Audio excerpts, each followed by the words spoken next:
Exercise 6.3 और question number 4 में कहता है write the value of theta for the following ratio where theta is greater than 0 but less than और equal to but less than 2 pi.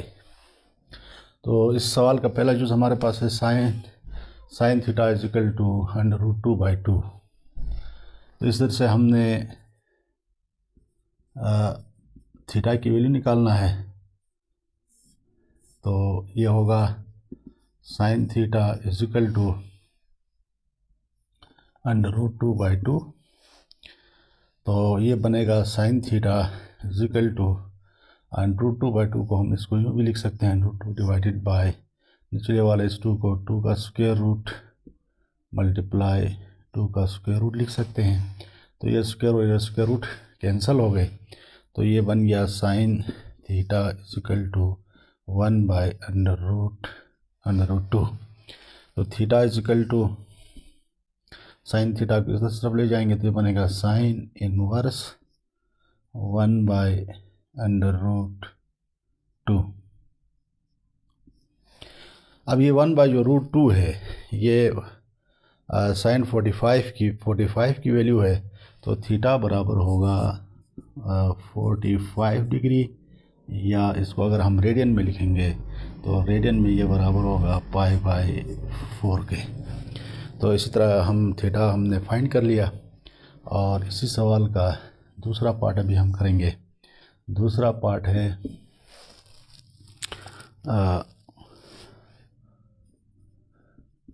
Cosec theta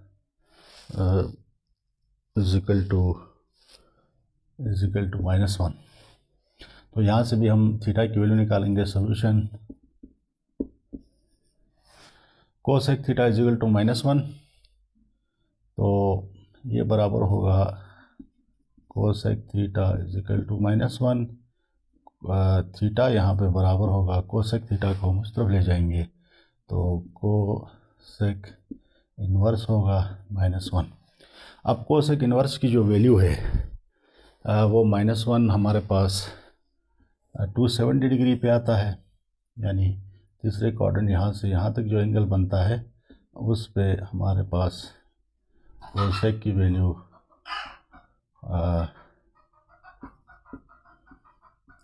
यहाँ पे ये 270 degree बनता है। और 270 डिग्री में साइन की वैल्यू और कोसेक की वैल्यू -1 आती है।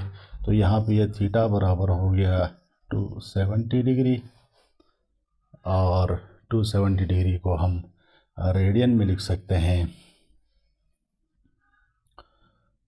3π/2। तो 3π/2 हमारे पास ये बन गया 270 डिग्री। तो इसी तरह हमने थीटा की वैल्यू इस यूज़ में भी फाइंड किया।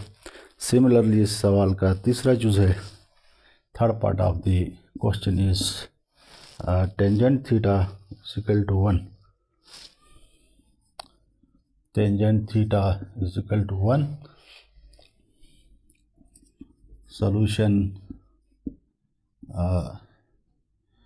Tangent theta is equal to 1।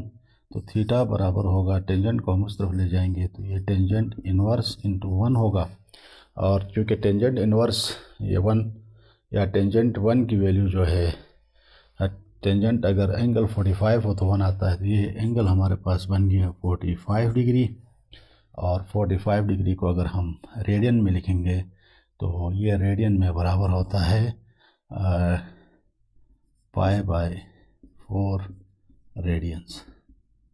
Degree में 45 डिग्री आई है, और तो अगर हम एंगल को रेडियन में देखते हैं तो रेडियन में π/4 आएगा।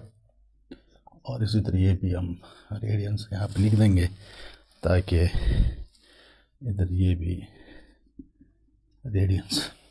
तो इसी तरह से सवाल का तीसरा यूज़ हल हो गया। पहला यूज़, दूसरा यूज़ और तीसरा यूज़ हल हो गया है। और इसी सवाल के हमारे पास 4 यूज़ गिवन है, 5 यूज़ गिवन है। तो 5 में से 3 हो गए, बाकी 2 व्यूअर्स या स्टूडेंट खुद कर लेंगे।